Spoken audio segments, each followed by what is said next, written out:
السلام علیکم ورحمۃ اللہ تعالی وبرکاتہ۔ اعوذ باللہ من الشیطان الرجیم، بسم اللہ الرحمن الرحیم۔ آج ہمارا موضوع ہے قتال فی سبیل اللہ۔ امام ابن تیمیہ کا بیان کیا ہے اور اسلام کے اصول کیا ہیں؟ امام ابن تیمیہ کا بیان کتاب توحید الالوہیہ صفحہ نمبر 60۔ امام ابن تیمیہ لکھتے ہیں وَأَيْضًا، اور اس کے علاوہ وَكَوْنُ النبی صلی اللہ علیہ وسلم قاتل معه ربیون کثیر، آپ صلی اللہ علیہ وسلم کے ساتھ بہت سے ربانیین نے مل کر قتال کیا۔ لا یستلزم ان یکون النبی معهم فی الغزا، یہ لازمی نہیں ہے کہ وہ نبی پاک صلی اللہ علیہ وسلم کے ساتھ غزوہ میں ہوں، بل کلو من اتبع النبی وقاتل علی دینہ، بلکہ ہر کوئی جس نے حضور کی اتباع کی اور ان کے دین پر رہتے ہوئے قتال کیا، فقط قاتل معه، تو اس نے حضور پاک صلی اللہ علیہ وسلم کے ساتھ مل کر قتال کیا۔ اب یہ جو لفظ ہے وقاتل علی دینہ، اور ان کے دین پر رہتے ہوئے قتال کیا، یہ ہم نے دیکھنا ہے کہ دین اسلام میں قتال کی اصول کیا ہیں۔ تو اس سلسلے میں ہمیں جو سیرت نبی پاک صلی اللہ علیہ وسلم سے رہنمائی ملتی ہے، اس میں کوئی شک نہیں کہ جو بھی قتال نبی پاک صلی اللہ علیہ وسلم کی اتباع میں ہوتا ہے وہ نبی پاک صلی اللہ علیہ وسلم کی معیت میں ہی ہوتا ہے، لیکن اس میں یہ تعین کرنا ضروری ہے کہ جو قتال ہو رہا ہے کیا وہ اسلامی اصولوں کے مطابق ہے۔ اسلام کے اصول کیا ہیں؟ نمبر 1، قتال فی سبیل اللہ اس وقت شروع کیا جائے جب مسلم فوجی قوت دشمن کی فوجی قوت سے زیادہ ہو، فوجی قوت زیادہ ہونے کے باوجود اللہ کی مدد پر انحصار کیا جائے۔ نمبر 2، جانی نقصان سے بچنے کی تدبیر کی جائے، اپنے آپ کو بھی جانی نقصان سے بچایا جائے اور دشمن کو بھی جانی نقصان سے بچایا جائے۔ نمبر 3، نیک لوگوں کی برکات حاصل کی جائے۔ نمبر 4، روحانی مدد حاصل کی جائے۔ اب ان موضوعات پر قدر تفصیل سے ہم پڑھتے ہیں۔ قتال فی سبیل اللہ اس وقت شروع کیا جائے جب مسلم فوجی قوت دشمن کی فوجی قوت سے زیادہ ہو، اس لیے کہ دشمن پر اس وقت حملہ آور ہونا جب وہ آپ کی طاقت سے زیادہ ہے خودکشی کے مترادف ہے۔ بعض لوگ غزوہ احد، بدر، خندق کی مثالیں دیتے ہیں، کہتے ہیں کہ ان جنگوں میں دشمن کی تعداد مسلمانوں سے تقریباً 3 گنا زیادہ تھی اور سامان حرب بھی نہ ہونے کے برابر تھا اور مسلمانوں نے فتح پائی۔ تو عرض یہ ہے کہ یہ جنگیں دفاعی جنگیں تھیں، مسلمان حملہ آور نہیں ہوئے تھے۔ اس سلسلے میں قرآن مجید ہم میں جو رہنمائی دیتا ہے وہ ہم پڑھ لیتے ہیں۔ تو قرآن مجید میں جو اس کے بارے میں ارشاد فرمایا گیا ہے، اللہ سبحانہ و تعالیٰ نے ارشاد فرمایا کہ لا ینہاکم اللہ عن الذین لم یقاتلوکم فی الدین ولم یخرجوکم من دیارکم ان تبروہم وتقسطوا علیہم ان اللہ یحب المقسطین۔ اللہ سبحانہ و تعالیٰ تمہیں ان لوگوں سے منع نہیں کرتا جنہوں نے تمہارے دین میں تمہارے ساتھ قتال نہیں کیا اور تمہیں اپنے گھروں سے نہیں نکالا، یہ کہ ان کے ساتھ نیکی کرو، انصاف کرو، اور اللہ تعالیٰ انصاف کرنے والوں کو محبت کرتا ہے۔ انما ینہاکم اللہ عن الذین قاتلوکم فی الدین واخرجوکم من دیارکم وظاہروا علی اخراجکم۔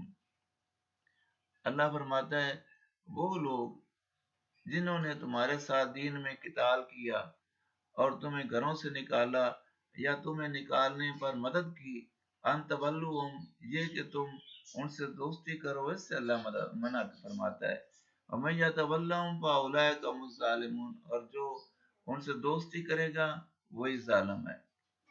تو یہ دین کے اصول ہیں، قرآن مجید کے اصول ہیں کہ قتال اس وقت کیا جائے جب انہوں نے زیادتی کی ہو، فوجی قوت زیادہ ہونے کے باوجود اللہ کی مدد پر انحصار کیا جائے۔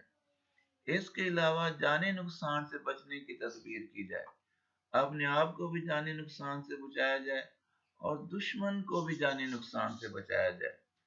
یہ نہیں کہ آپ ان پہ خود کو حملے کرتے پھرو اور ان کو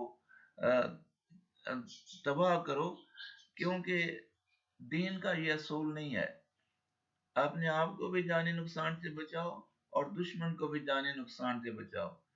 نبی پاک صلی اللہ علیہ وسلم کے قتال کا اصول یہ نہیں ہوتا تھا کہ جتنے زیادہ کافر و مشرک قتل ہو جائیں اتنی دین کو ترویج ملے گی. قتل و غارت سے کافروں کو مرعوب و مغلوب کرنا کبھی بھی آپ صلی اللہ علیہ وسلم کے قتال کا اصول نہیں رہا. قتال کا بنیادی اصول یہ ہوتا تھا کہ مسلمانوں کا بھی جانی نقصان کم سے کم ہو اور مشرکوں کا بھی جانی نقصان کم سے کم ہو. نبی پاک صلی اللہ علیہ وسلم نے اپنی 13 سالہ مکی زندگی کے دور میں کافروں کا ہر ظلم برداشت کیا. مدینہ میں آتے ہی نبی پاک صلی اللہ علیہ وسلم نے کمال فراست سے یہود اور دوسرے قبائل کے ساتھ مساق مدینہ کے نام سے امن کا معاہدہ کیا اور پھر مسلمانوں میں اس اخلاق حسنہ کی ترویج کی جس کے باعث انسان مقبول الہی بنتا ہے اور عالم کفر کے دلوں پر خود بخود اس کی دھاک بیٹھ جاتی ہے. اللہ سبحانہ و تعالیٰ کا پیارا ارشاد ہے الصابرین والصادقین والقانتین والمنفقین والمستغفرین بالاسحار. تو آپ صلی اللہ علیہ وسلم نے مسلمانوں کو معاشی طور پر مضبوط کرنے کے لیے مشرکوں کو معاشی طور پر کمزور کرنے کے لیے مسلمانوں کو معاشی طور پر مضبوط کرنے کے لیے ان کے قافلوں کے یعنی مشرکوں کے قافلوں کے راستے روکے. لیکن ان غزوات میں کبھی بھی یہ مقصود نہیں رہا کہ مشرکوں کا جانی نقصان ہو.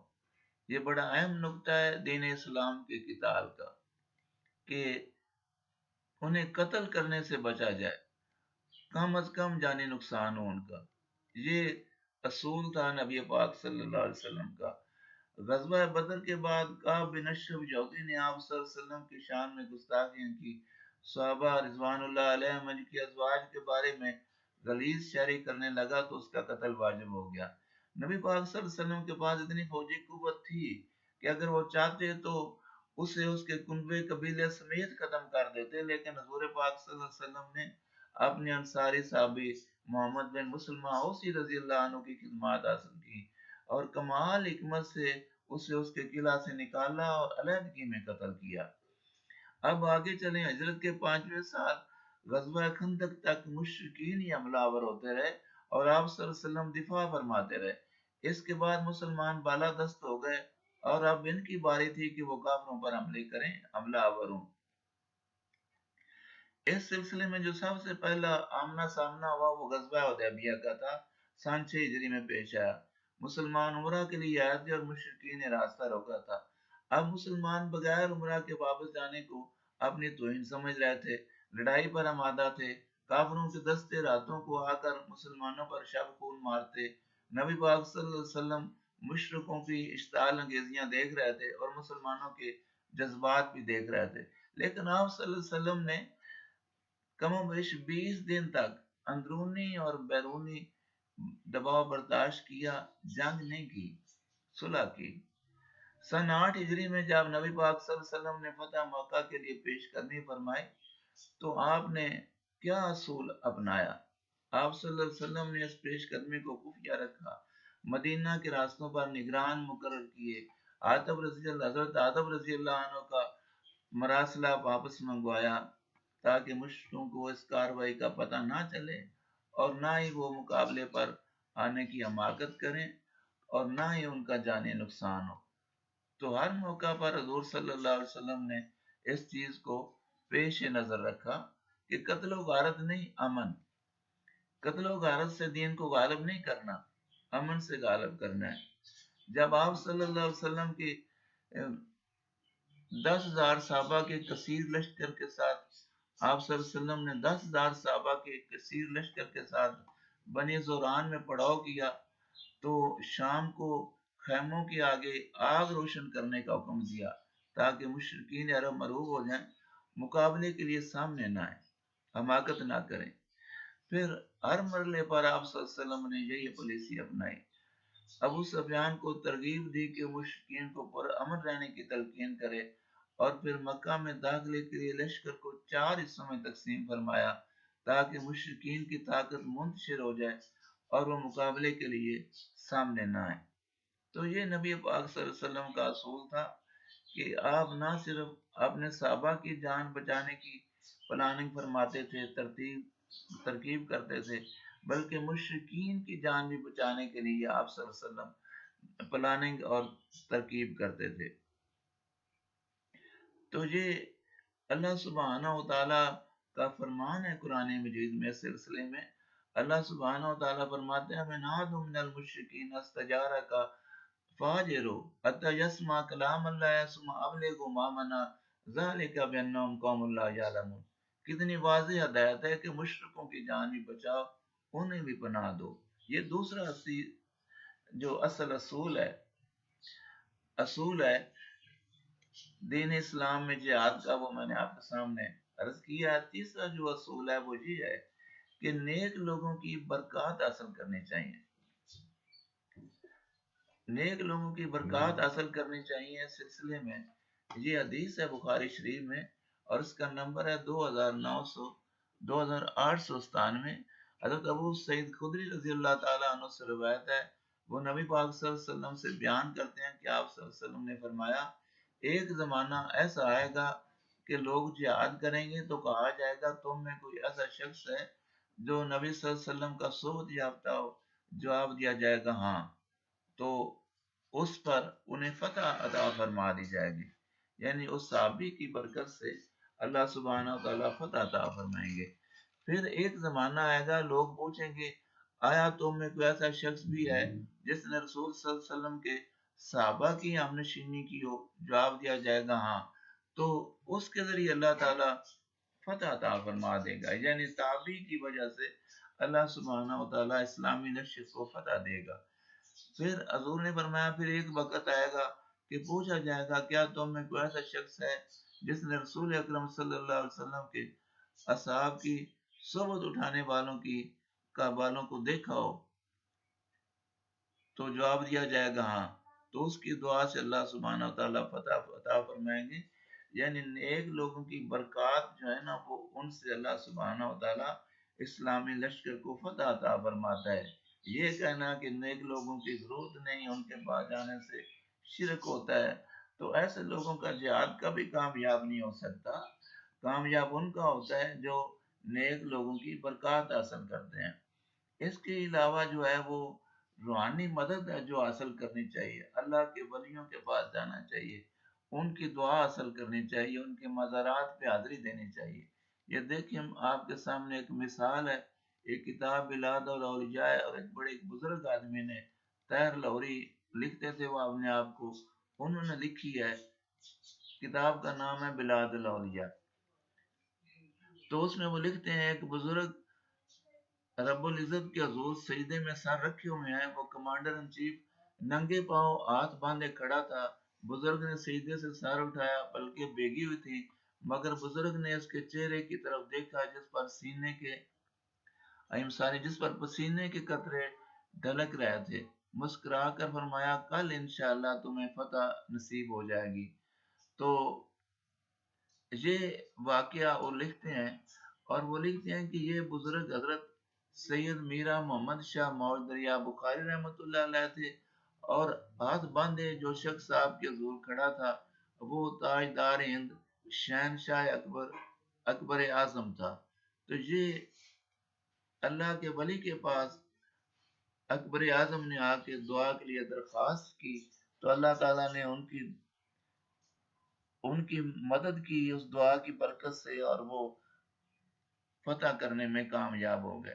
تو یہ 4 اصول ہیں بنیادی دین اسلام میں قتال کے، کہ نمبر 1 یہ ہے کہ مسلمان اپنے آپ کو اخلاقی طور پہ، معاشی طور پہ تربیت دے، اور اس کی فوجی قوت جب دشمن کی فوجی قوت سے زیادہ ہو تو پھر وہ حملہ آور ہو۔